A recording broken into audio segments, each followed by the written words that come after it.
या अपघातात 5 ते 7 जण जाग्यावर जिवंत जळाले अशी माहिती समोर येते। तुम्ही पाहत असाल हा जो कंटेनर आहे, हा कंटेनर खरं तर कात्रज बोगद्याच्या दिशेने मुंबईकडे जात असताना या कंटेनरचा ब्रेक फेल झाला आणि त्यानंतर या कंटेनरनं समोर येणाऱ्या प्रत्येक वाहनाला धडक दिल्याची माहिती आहे। अंदाजे 7 ते 8 वाहनाला या कंटेनरने धडक दिल्यानंतर भीषण असा अपघात झाला आणि त्यानंतर या कंटेनरच्या समोर एक 4 चाकी वाहन ज्यामध्ये काही प्रवासी होते अशी देखील माहिती समोर येते।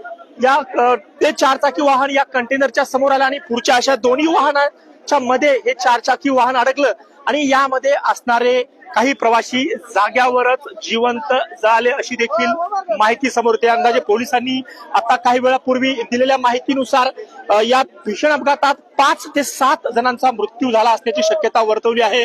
तर जवळपास 20 ते 25 जण या अपघातात जखमी झाले।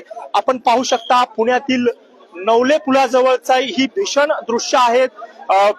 मुंबईच्या दिशेने जाणारा खरं तर हा मार्ग आहे आणि मी सुरुवातीला सांगितलं त्याप्रमाणे कात्रज बोगद्याच्या दिशेहून हा कंटेनर आला होता आणि हा कंटेनर जो आहे तो मुंबईच्या दिशेने जात होता। मात्र कात्रज बोगद्याच्या पुढे जो उतार सुरू होतो त्या उतारावर या कंटेनरचा ब्रेक फेल झाला। रेस्क्यू ऑपरेशन सुरू आहे। पुणे पोलीस असतील, पुणे अग्निशमन दलाचे जवान असतील या ठिकाणी दाखल झाले असून या ठिकाणी हे जे अपघातग्रस्त वाहने आहेत ती खरं तर आता बाजूला केली जात आहेत। आपण पाहू शकता पुण्यातील नवले पुलाजवळची ही भीषण